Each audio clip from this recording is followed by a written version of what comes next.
사회적 합의라는 것에서부터 한번 출발을 해보면 어떨까요? 사회적 합의. 사회적 합의라고 하는 게요, 근래 이제 소위 얘기하면 이제 정치권에서 좀 사용이 되면서 본래 갖고 있었던 의미보다는 조금 더 지역적으로 사용되고 있는 것 같은데, 정치적 결정을 유보하기 위해서 어떤 변명의 수단으로 사용되어지면서 본래 갖고 있었던 의미가 좀 왜곡되어지는 것 같기는 합니다. 이를테면 이제 뭐 차별금지법이라든가 무언가 좀 변화를 위해서 좀 양극단의 사람들이 논의를 하고 있는 것을 결정할 때 이 정치인들이 얘기하는 건 뭐냐면 사회적 합의가 좀 이루어져야 결정을 내릴 수 있다라고 하는 어떤 이야기를 하면서 이 민감한 주제들을 피해가려고 하고 있는 태도를 좀 보이죠. 합의를 봐야 하는 상황이 발생하는 이유에 대해서 한번 생각해 보면 어떨까요? 언제 우리는 이 합의, 사회적 합의를 좀 이뤄야 하냐면 이처럼 좀 뭔가 이제 새로운 가치관이 등장할 때라는 생각을 좀 가게 됩니다. 새로운 가치관이 등장해서 기존에 따르고 있었던 질서를 수정해야 할 때, 우리가 기존에 그냥 잘 따라오고 있었던 이 질서라고 하는 것도 결국은 사회적 합의를 통해서 만들어진 거잖아요. 그러한 어떤 질서 가운데 새로운 가치가 등장하면서 기존에 있었던 것들을 수정해야 할 때 수정하려고 하는 진보적인 입장과 이 기존에 우리가 따라왔던 것을 보수하려고 하는 보수적인 입장의 두 양쪽이 서로 이 문제를 놓고 충분한 합의를 통하여서 결정을 내려야 하는 것이죠. 이게 이제 사회적 합의라고 하는 의미예요. 조금 더 넓은 의미의 사회적 합의를 생각을 해보시면 아까 제가 얘기했던 그 라이센스 문제 같은 것들은 더 넓은 의미에서 사회적 합의라고 볼 수 있는 것 같아요. 어느 정도 우리 안에 정해져 있는 것들이 있는 거죠. 뭐 운전면허증이든지 조리사 자격증이든지 뭐 학위든지 뭐 이런 것들이 나름대로 이 사회를 공동체를 살아가고 있는 이 공동의 집단 속에서 우리가 서로에 대한 어떤 기본적인 어떤 합의된 선, 그거를 이제 유지하는 것이 있다라고 하는 거예요. 그런데 이처럼 무언가 우리가 합의를 이루려면 그래서 이 정도 운전하는 사람에게는 운전을 할 수 있는 자격증을 주어준다, 아니면 이 정도 공부한 사람에게는 우리가 석사학위 박사학위를 준다 하는 어떤 나름대로의 어떤 그 기본적인 선을 만들려고 한다면 기준이 반드시 필요한 것이죠. 어떤 기준에서 우리는 합의를 보게 될까라고 하는데, 그냥 생각해보면 여러 가지 기준들이 있을 것 같은데요. 대표적인 거는 우리가 지금까지 이야기했던 흐름 속에서 보게 되면 이런 것들을 들 수 있을 것 같아요. 어떤 것들은 경제적 가치에서 합의가 좀 이루어집니다. 또 어떤 것들은 사회적 가치에서 합의가 이루어진다고 생각을 해요. 그러니까 양측이 나름대로 경제적 가치 속에서 어느 정도 이득을 볼 수 있는 선에서 이게 합의가 이루어지겠죠. 만약에 경제적 이득이 아니라고 하면 어떤 또 다른 가치, 예를 들면 이제 사회적인 의미가 있는 것을 통해서 서로 합의를 보는 이 논의의 과정들은 계속 흘러가다가 어느 정도의 지점에서 합의가 이루어지는 부분이 좀 있을 거예요. 그러니까 이런 논의들이 이루어지는 과정들이 있는데, 그런데 이런 것도 있을 수 있을 것 같아요. 혹은 양측이 나름대로 이득을 보는 방식으로 논의가 진행되어야 되는데 어떨 때는 다수가 이득을 보는 방향으로 결정이 되겠죠. 합의가 너무 안 이루어진다면 다수가 이득을 보는 방식으로 결정이 되어지는 것을 통해서 나름대로 그것도 사회적 합의라고 이야기 될 수 있을 것 같아요. 그러다 보니까 양측이 존재하지만 소수라고 여기는 사람들이 항상 좀 보호받지 못하고 있다는 어떤 이야기들이 나올 수밖에 없는 거죠. 만약에 굉장히 유명한 사람이 이런 얘기를 했어요. 우리가 이제 사회를 움직이는 이런 어떤 흐름 가운데서 합의라고 하는 과정이, 사회적 합의라는 과정이 빠져버리게 된다면 그렇게 생략된, 합의의 과정이 생략된 결정이라고 하는 것은 모든 것은 다 폭력이 될 수밖에 없다라고 하는 이야기를 했어요. 생각해보면 맞는 이야기이겠죠. 그러다 보니까 이 사회적 합의가 가지고 있는 논리적인 약점들은 굉장히 많아 보이기는 합니다. 사회적 합의가 굉장히 중요하기도 하지만 오히려 사회적 합의라고 하는 것을 절대적으로 보기에는 사회적 합의 자체가 갖고 있는 약점들에 대해서도 우리는 한번 좀 생각해 볼 필요가 있는 것 같아요. 예를 들면 이런 얘기들을 한번 해보죠. 저작권이 지금은 굉장히 중요하게 이슈가 되었지만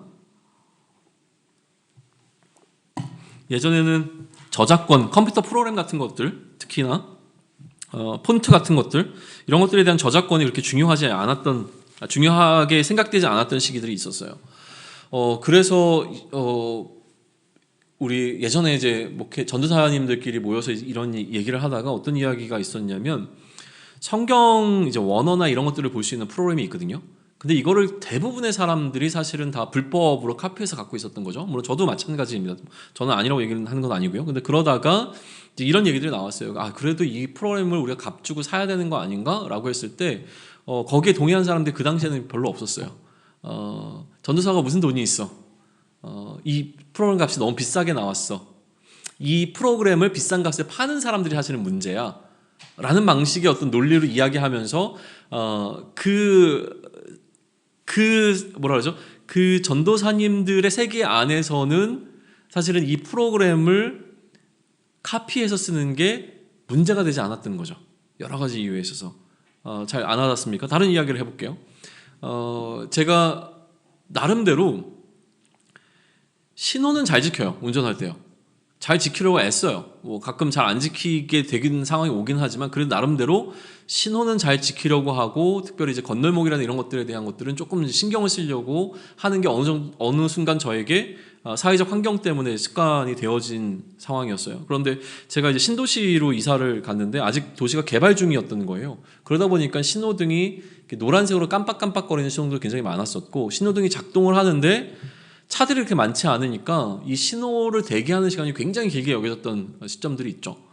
그래서 그 지역에 살던 많은 사람들이 사실은 이 신호등은 있지만 신호등을 무시한 채로 운전하는 사람들이, 이렇게 표현이 될까요? 거의 대부분이었어요. 오히려 그 신호등에서 서 있으면 뒤에서 막 빵빵거리고 가라고 막 얘기하고 이런 어떤 분위기가 그 동네에서는 있었던 거예요. 이게 너무 제 마음이 불편해가지고 제가 한 번은 이 마음이 불편하다라고 하는 거를 어느 분께 얘기를 했더니 그분이 그러게 여기 되게 이 지역의 신호등이 체계가 되게 이렇게 문제가 많아. 근데 그것 때문에 스트레스 받지 말고 그냥 지키지 마라고 얘기를 해주셨어요. 이게 저한테는 굉장히 충격이었죠. 어떻게 그렇게 얘기할 수 있지? 그래서 이 충격받은 걸 제가 이제 어떻게 하지 못하고 그거를 제가 또 새벽 예배 설교를 하는 중에 어떤 매칭되는 게 있어서 어떻게 그럴 수 있느냐고 이제 또 이제 설교 속에다 그걸 집어넣어서 예화로 한번 얘기를 한 적이 있었어요. 그리고 나서 제가 차량 운행을 하잖아요. 새벽 예배 차량 운행을 이제 스타렉스로 운행을 하는데 제 옆에 앉으신 장로님이 공감이 너무 되셨던 거예요, 제 이야기에.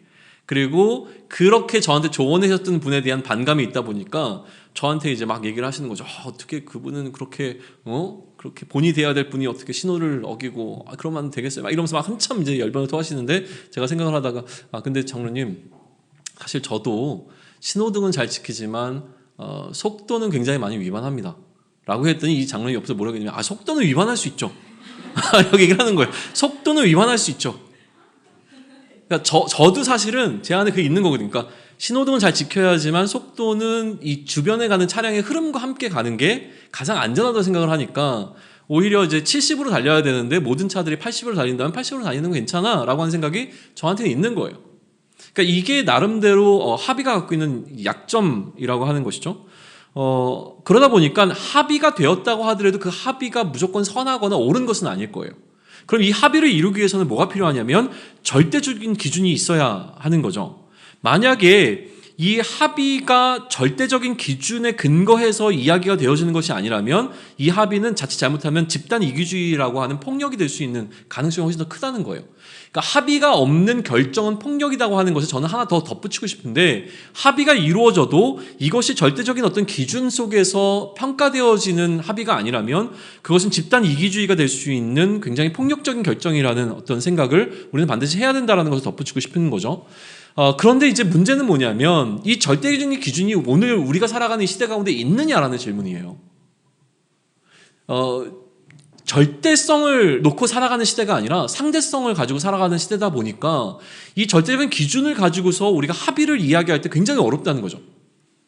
심지어 우리는 절대적이라고 하는 하나님의 말씀을 놓고 그리스도에게 의미 있는 방식으로 살아가자고 우리가 계속 고민했을 때 가장 어려웠던 건 뭐냐면, 그리스도에게 의미 있다라고 하는 것 자체도 우리가 각자 갖고 있는 생각과 기준이 달랐기 때문에 합의를 이뤄내지 못했던 거예요. 그러니까 자꾸 이제 논의를 하는 가운데서 우리가 이게 하나님께 의미가 있는 걸 거야 라고 하는 방식의 나름대로 사회적 합의를 우리 안에서 이뤄낸다고 한번 치자고요. 자, 우리가 이제 원래를 해요. 원래를 하면서 우리는 이런 고민을 하는 거예요. 자, 우리가 뭔가 결정을 내려야 되는데 우리는 계속 방향성은 분명합니다. 그리스도에게 의미 있는 결정을 우리가 내리자. 그런데 사람들마다 그리스도에게 의미 있다고 생각하는 게 다른 거예요. 자, 우리에게 선교 비용이 100만 원이 있어. 이 100만 원을 가지고 어떻게 그리스도에게 의미 있게 쓰는 게 가장 좋을까요? 라고 했더니 어떤 사람은 우리가 그래도 선교지를 가서 직접 이 100만 원을 가지고 뭔가 활동을 해야 그것이 더 우리에게 의미 있는, 그러니까 그리스도에게 의미 있는 일이 되지 않을까요? 라고 얘기를 해요. 어떤 사람은 또 뭐라고 얘기했냐면 우리가 아무리 나간다고 하더라도 그곳에서 훈련받고 오랫동안 사역했던 선교사님들만큼은 그러니까 사역할 수 없잖아요. 그러니까 그 선교사님들께 100만 원을 그대로 드리는 게 훨씬 더 의미 있는 방식으로 이 100만 원을 쓰는 겁니다 라고 얘기하는 사람도 있을 거예요. 어떤 사람은 얘기하죠. 꼭 선교지를 나가야지만 선교겠어요? 우리 주변에 있는 사람들에게 우리가 이걸 직접 가서 전하는 게 훨씬 더 좋은 거 아니겠어요? 라는 이야기를 또 어떤 사람이 얘기합니다. 100만 원 갖고 뭘 하겠어요? 일단 이걸로 주식에 투자해가지고 돈을 불려가지고 한 1000만 원쯤 만듭시다. 얘기할 수도 있는 거잖아요. 아니면 100만 원을 가지고 뭔가 물건을 사가지고 되팔아서 우리가 수익을 만들어가지고 더 큰 돈으로 섬깁시다. 그러니까 그게 훨씬 더 의미 있다고 얘기했을 때 이 모든 것들 가운데 우리는 어떻게 결정을 내릴 거냐라고 하는 거예요. 다 의미 있어 보이는데요. 라는 거죠. 자, 그러면 결국 우리에게 필요한 건 뭐냐면 절대적인 기준이에요. 그러니까 이 논의가 이제 가장 중요한 논의가 될 겁니다. 절대적인 기준이 너무나 필요한 거죠. 사회적 합의를 이루는 것은 분명히 필요합니다. 사회적 합의가 없으면 굉장히 폭력적이에요. 이 폭력에 대해서 별로 우리는 심각하게 생각하지 않았지만 사실은 교회는 굉장히 폭력적입니다. 굉장히 극단적으로 말씀을 드리는 거예요. 제가 자라왔던 교회도 그렇고 나름대로 저에게도 그런 욕망이 있는데 그거는 뭐냐면 교회라고 하는 이 공동체, 그리스도인들의 공동체 안에서 합의가 없는 방식으로 진행되는 게 훨씬 더 쉽고 빠르다라고 하는 것을 경험적으로 느끼고 있는 거예요. 그리고 그렇게 교회라고 하는 공동체는 나름대로 이 전통을 갖고 세워져 왔습니다. 담임 목사의 비전과 철학이 굉장히 중요합니다. 담임 목사가 제시하는 것이 영적인 리더십이라고 하는 그 타이틀 속에서 굉장히 중요하게 역할을 해왔죠. 거기에 이제 반대하는 것은 마치 하나님의 말씀에 불순종하는 것처럼 여겨지는 방식으로 그러다 보니까 담임 목사가 이야기하고 담임 목사가 끌고 가는 것들이 그것이 교회 안에 나름대로 사회적 합의가 이루어진 것처럼 여겨지는 경우가 굉장히 많았던 거예요. 그런데 이 담임 목사의 비전과 철학이 과연 하나님부터 온 것인지 담임 목사의 욕망인지를 구별할 수 있는 구분점은 어디에 있겠느냐라는 질문을 좀 던지는 거죠. 그리고 처음부터 이제 우리 공동체가 시작했던 것은 이러한 어떤 담임 목사 1인 체제가 중요한 것이 아니라 우리 안에 어떻게 하면 소위 얘기하면 이 공동체성을 가지고 이런 나름대로의 합의를 통해서 하나님의 뜻을 발견하며 그 뜻을 이루기 위해서 나아갈 수 있을 것인가를 계속 해나가고 있는 과정들인데 이게 쉽지 않다는 것을 우리가 계속 지금 느끼고는 있는 거잖아요. 아무튼 그러면 우리가 이처럼 다양한 의견들 속에서 사회적 합의를 이루려고 할 때 가장 중요한 것이 무엇인가를 다시 한번 되짚어 본다면 결국은 본질과 비본질이라고 하는 이슈를 드러낼 수밖에 없다는 생각이 좀 들어요. 본질과 비본질이죠. 그래서 제가 어느 정도 우리 공동체의 방향성이 잡혔다고 생각하는 건 뭐냐면 이 본질과 비본질이 있다는 건 알지만 이 본질과 비본질을 어떻게 다루면 되겠는가라고 하는 부분에 있어서는 계속 시행착오를 겪어왔던 거예요. 본질이라고 하는 것은 사회적 합의가 이루어질 수 없는 영역입니다. 이게 이제 분명해져야 돼요. 본질이라고 하는 것은 우리가 사회적 합의를 통해서 바꿀 수 없어요. 그러니까 아까 들어왔던 질문은 이런 거죠. 그리스도의 질서를 어떻게 폐기시키는가? 그리스도의 질서는 본질입니다. 그러니까 그리스도의 질서를 사회적 합의를 통해서 바꾸거나 폐기시키거나 변질시킬 수 없어요. 본질은 반드시 보수되어야 됩니다. 이건 너무나 분명해요. 바꿀 수 없어요. 그런데 비본질적인 부분들이 있어요. 이거는 사회적 합의가 이루어질 수 있는 영역이에요. 우리 안에 나름대로 합의를 통하여서 서로 다른 생각을 갖고 있는 것들이 어느 정도의 합의를 통해 방향성을 잡을 수 있는 것이죠. 이게 뭐 예를 들면 성경 속에서도 어느 교회에 이제 우상의 제물을 먹는 문제라든가 이런 것들이 나름대로 이제 비본질에 해당하는 문제였기 때문에 이것들은 서로가 합의를 통해서 믿음이 강한 자와 약한 자 사이에 강한 자가 약한 자를 배려하는 방식으로 이 이야기가 좀 흘러갈 수 있도록 한 거죠. 그러니까 이러한 원리를 우리의 공동체 안에 우리는 이제 적용시키면 된다까지 이야기가 될 수 있어요. 그런데 한번 이런 고민들까지 좀 고민을 더 확대시켜 볼까요?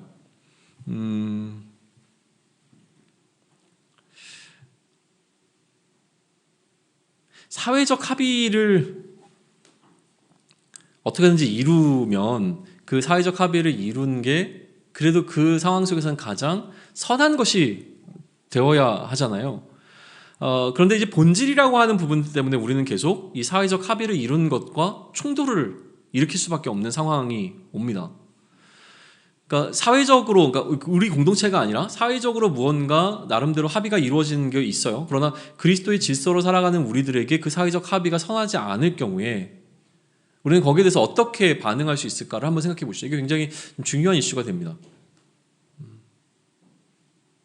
자, 우리는 그리스도의 질서대로 살아가기 때문에 사실은 사회적 합의를 이루는 것이 그리스도의 질서 안에서 비본질적인 문제에 해당하는 거라면 사회적 이 합의와 어느 정도 우리가 발맞춰 갈 수 있죠.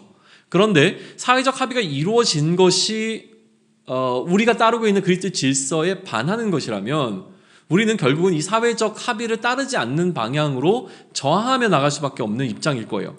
그러니까 사회적 입장에서 한번 보게 되면, 사회의 입장에서 보게 되면 우리를 굉장히 공격적이라고 느끼겠죠.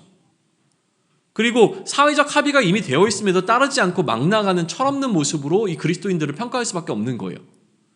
예를 들면 이런 예를 한번 들어보시죠. 복음을 전하는 게 금지되어 있는 나라에 가서 복음을 전하는 게 맞습니까? 그 나라는 나름대로 사회적 합의가 이루어졌습니다. 종교에 있어서는 서로를 존중해주고 서로가 누군가에게 자신의 종교를 뭐라 하죠? 전하거나 설득하거나 하는 것들이 금지가 되어 있어요. 그런데 누군가가 가서 우리는 그리스도의 질서로 따라가는 우리들은 복음을 전해야 되니까 그들 속에 들어가서 우리는 이 사회에 합의된 이 사항을 따르지 않고 우리가 원하는 걸로 할 거야 라고 얘기했을 때 그 사회에서는 우리는 어떻게 바라볼까요? 라고 하는 이야기죠. 근데 이거에 대한 답은 굉장히 쉬워요. 왜 쉽냐면 우리는 그리스도의 질서를 따르는 사람들이기 때문에 기꺼이 사실은 사회적 합의를 무너뜨리면서도 우리가 해야 되는 이것을 사명으로 생각하고 살아가는 사람들이니까 괜찮아요. 여기까지는. 문제가 있지만 나름대로 우리는 그렇게 갑니다. 그런데 이게 우리 공동체 안으로 들어왔을 때는 어떻게 되냐는 거예요. 서로가 그리스도의 그리스도에게 의미 있는 방식으로 무언가를 결정해 나간다고 했을 때 우리 안에 사회적 합의가 이루어졌습니다. 합의가 이루어졌지만 한쪽에서는 여전히 이 합의를 따르기를 원하지 않는 사람이 존재해요. 그리고 이 사람이 여전히 자신이 생각하는 것이 옳다고 여기면서 이 사회적 합의를 흔들려고 했을 때 어떻게 공동체는 되겠는가라는 생각을 좀 해볼 수 있는 거죠. 더 섞어서 이야기를 해봅니다. 코로나가 보여준 이슈에 대해서 우리는 어떻게 생각을 해볼 수 있을까요? 사회적 합의가 되어 있는 것들이 있었는데 이것이 본질의 문제를 건드린다고 생각을 했기 때문에 사실은 이게 교회가 계속 논란이 될 수밖에 없었던 부분이에요.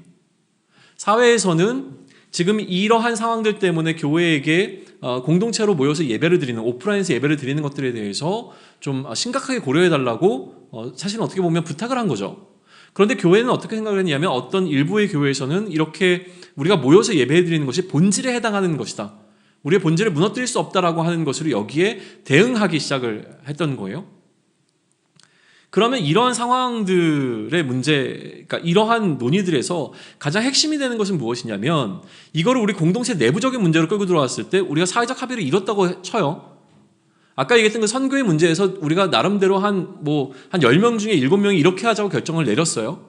그런데 나머지 3명이 이 7명이 내린 사회적 이 합의에 대해서 결국은 계속 마음속에 불편함이 있는 거예요. 근데 그 불편함의 문제가 비본질의 문제라고 하면 나름대로 그 안에서 합의로 이루어진 것을 따라갈 수 있을 거예요. 근데 이 3명의 마음속에 지금 이 7명이 주장했던 그 내용들, 그래서 합의가 이루어진 내용들이 여전히 내 안에서는 본질의 문제에 해당한다고 느껴지게 되면 어떻게 될까라고 하는 거예요.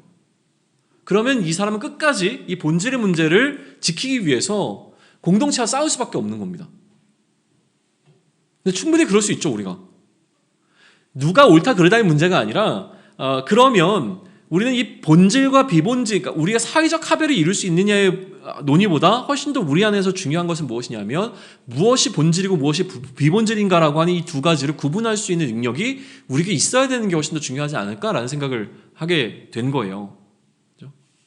본질이라고 하는 것을 사회적 합의를 통해서 흔들려고 하는 시도를 하지 않기 위해서, 다시 얘기하면 타협이나 협상을 통해서 이 본질을 좀 약화시키려고 하는 시도가 분명히 잘못되기도 했지만 그리고 또 비본질의 문제에 있어서 사회적 합의를 하지 않고 비본질을 본질처럼 이야기를 해서 폭력을 행사하는 것도 잘못되어 있을 거예요. 그럼에도 불구하고 우리가 지금 길러야 되는 힘은 무엇이냐면 본질이 무엇인지를 깨닫는 겁니다. 이 고민까지 저는 온 거예요. 자, 그러면 질문을 하죠. 본질과 비본질을 어떻게 나눌 수 있을까요?